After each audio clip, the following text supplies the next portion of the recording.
किन किन विषय को लेकर के आपने मुलाकात किया राज्यपाल से? हमारी प्राथमिक मांग थी छात्र संघ चुनाव कराना, बाबा साहब की मूर्ति पटना विश्वविद्यालय परिसर में स्थापित करना, शिक्षक बहाली। राज्यपाल बहुत पॉजिटिव रिस्पांस दिया। उन्होंने कहा कि बिल्कुल लगना चाहिए, हम भी चाहते हैं कि लगे। और उन्होंने कहा कि ज़मीन कहाँ खाली है, हम लोगों ने बताया कि सर यहाँ यहाँ खाली है।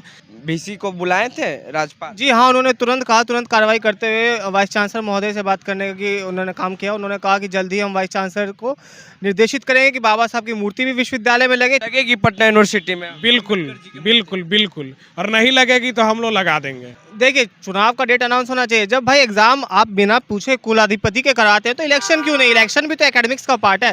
जब आप इलेक्शन ही नहीं करवाइएगा तो कैसे स्टूडेंट का जो नेतृत्व है बढ़ेगा, आगे बढ़ेंगे, स्टूडेंट बढ़ेंगे? ये तो मजाक कर रहे हैं आप स्टूडेंट के साथ। लोकतांत्रिक विधि व्यवस्था के नाम पे मजाक चल रहा है।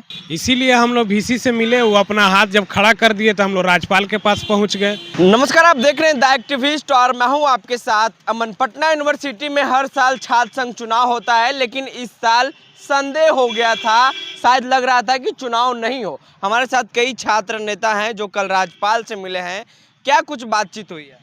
देखिए, राज्यपाल महोदय से हम लोगों ने मिला, क्योंकि यहाँ जब पटना विश्वविद्यालय में वीसी सर से मिले तो ये बोले हमारे पास फाइनेंशियल पावर नहीं है, हम चुनाव छात्र संघ का नहीं करा सकते हैं। राज्यपाल से जब मिले तो उन्होंने कहा कि जिस तरीके से एग्ज़ाम ज़रूरी है उसी तरीके से छात्र संघ चुनाव भी ज़रूरी है, क्योंकि विश्वविद्यालय में लोकतांत्रिक व्यवस्था बनी रहे और जो कौशल विकास का हम लोगों का जो ये छात्रों का जो प्रतिनिधित्व उभर के आए और देश और बिहार में नेतृत्व करे, इसके लिए छात्र संघ चुनाव होना बहुत ज़रूरी है। और इस पर उन्होंने बहुत पॉजिटिव रिस्पांस दिया। उन्होंने कहा कि हम वीसी को बुलाएंगे और जल्द से जल्द छात्र संघ चुनाव को कराया जाएगा। वीसी नहीं बोल रहे थे कि मेरे पास बजट नहीं है छात्र संघ चुनाव? वीसी कह रहे थे कि हमारे पास पावर नहीं है, हमारे पास फाइनेंशियल पावर नहीं है, क्योंकि मैं स्थापित वीसी नहीं हूँ। अभी लेटर नहीं आया राजभवन से, हमको सिर्फ काम देखने के लिए बोला गया, हम नया कुछ कर नहीं सकते हैं। इसलिए हम लोग राज्यपाल से मिले। उन्होंने कहा कि जब ऐसा इशू है तो हम ज़रूर इस पर वीसी से बुलाकर बात करेंगे और अपना आदेश जारी करेंगे। किन किन विषय को लेकर के आपने मुलाकात किया राज्यपाल से? हमारी प्राथमिक मांग थी छात्र संघ चुनाव कराना, बाबा साहब की मूर्ति पटना विश्वविद्यालय परिसर में स्थापित करना, शिक्षक बहाली और अन्य विभागों का सुचारू रूप से संचालित नए विभागों को सुनिश्चित करना। तो क्या सजेशन क्या दिए वहाँ के जो वीसी को बुलाए थे राज्यपाल? जी हाँ, उन्होंने तुरंत कहा, तुरंत कार्रवाई करते हुए वाइस चांसलर महोदय से बात करने की उन्होंने काम किया। उन्होंने कहा कि जल्द ही हम वाइस चांसलर को निर्देशित करेंगे कि बाबा साहब की मूर्ति भी विश्वविद्यालय में लगे, छात्र संघ चुनाव भी हो और शिक्षक बहाली पे हम जोर देंगे।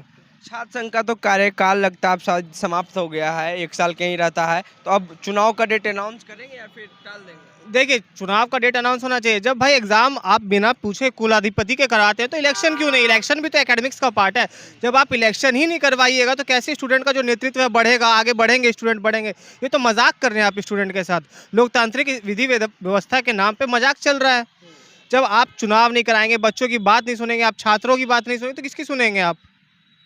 तो अब ये सब ठीक होना चाहिए। बिल्कुल, अगर ठीक नहीं होगा तो पटना विश्वविद्यालय के छात्रों का जो समस्या है वो कैसे ठीक होगा? इसीलिए हम लोग वीसी से मिले। वो अपना हाथ जब खड़ा कर दिए तो हम लोग राज्यपाल के पास पहुंच गए। और राज्यपाल के पास पहुंच गए तो बहुत अच्छा और पॉजिटिव रिस्पांस दिए। उन्होंने कहा कि हम जल्द ही छात्र संघ चुनाव को करवाएंगे और उम्मीद है कि बहुत जल्द ही नोटिफिकेशन भी जारी हो जाएगा छात्र संघ चुनाव को लेकर। पटना यूनिवर्सिटी में बाबा साहेब अम्बेडकर की मूर्ति लगाने का भी आप लोग ने? हाँ, हम लोग डिमांड किए कि बाबा भीमराव अम्बेडकर जो देश की संविधान में उनका अहम भूमिका था, उनकी मूर्ति का भी स्थापना पटना विश्वविद्यालय में हो। तो उस पर भी उन्होंने राज्यपाल बहुत पॉजिटिव रिस्पांस दिया। उन्होंने कहा कि बिल्कुल लगना चाहिए, हम भी चाहते हैं कि लगे। और उन्होंने कहा कि ज़मीन कहाँ खाली है, हम लोगों ने बताया कि सर यहाँ यहाँ खाली है। सर ने कहा कि ठीक है, हम वीसी को बुलाकर और इस पर बात करके जल्द ही कार्रवाई करेंगे। लगेगी पटना यूनिवर्सिटी में? बिल्कुल बिल्कुल बिल्कुल, और नहीं लगेगी तो हम लोग लगा देंगे। लगा देंगे। हाँ। तो क्या लग रहा है छात्र संघ चुनाव इस बार किस तरह होगा? छात्र संघ चुनाव देखिए, एक छात्रों के लिए त्यौहार की तरह होता है और छात्र संघ चुनाव होना बहुत ज़रूरी है। अगर छात्र संघ चुनाव नहीं होगा तो किस तरह से छात्रों का जो अहम मुद्दा है वो यूनिवर्सिटी प्रशासन तक किस तरह से रखा जाए, क्योंकि एक आम छात्र है वो अगर अब जाता है यूनिवर्सिटी प्रशासन से मिलने, वीसी, प्रोक्टर, डीन, तो लोग डांट डपट के भगा देते हैं। लेकिन एक प्रतिनिधित्व करने वाला व्यक्ति जो छात्रों का प्रतिनिधि होगा वो जाएगा तो एक उनके पास एक पॉजिटिव रिस्पांस लेकर आएगा उनसे, और छात्रों का काम आसानी से हो पाएगा। इसलिए छात्र संघ चुनाव बहुत ज़रूरी है और होना चाहिए। तो आप लोग चाह रहे हैं कि अब फिर से पटना यूनिवर्सिटी में छात्र संघ चुनाव हो? जी हाँ, बिल्कुल चाहेंगे कि जल्दी छात्र संघ चुनाव पटना विश्वविद्यालय में हो। तो अभी क्या लग रहा है, वहाँ का माहौल कैसा है? वहाँ कई शिकायत होती है कि लड़ाई झगड़ा हर बार होते रहती है। देखिए, वो लड़ाई झगड़ा नहीं होता है, कुछ बाहरी तत्व होते हैं वो जो विधि व्यवस्था को खराब करने की कोशिश करते हैं, लेकिन लड़ाई झगड़ा ऐसा नहीं होता है। स्टूडेंट पढ़ने लिखने वाले हैं, लड़ाई झगड़ा से उनका कोई लेना देना नहीं है। तो देखिए, ये तमाम छात्र नेता थे जो कल राज्यपाल से मिले हैं और ज्ञापन सौंपे हैं कि पटना विश्वविद्यालय में छात्र संघ चुनाव होना चाहिए, क्योंकि अब वो कार्यकाल समाप्त हो गया है और वहाँ अंबेडकर जी का मूर्ति भी स्थापित होना चाहिए जो भारत के कॉन्स्टिट्यूशन लिखे हैं। ये तमाम बातें को लेकर के राज्यपाल से मुलाकात किए हैं। बहरहाल आने वाले समय में क्या कुछ होगा वो आपको हम बताएंगे। अब तक हमारे चैनल को सब्सक्राइब नहीं किया तो कर लें, फेसबुक पे देख रहे वीडियो को शेयर कर लें, यूट्यूब पे देख रहे चैनल को सब्सक्राइब कर लें। धन्यवाद।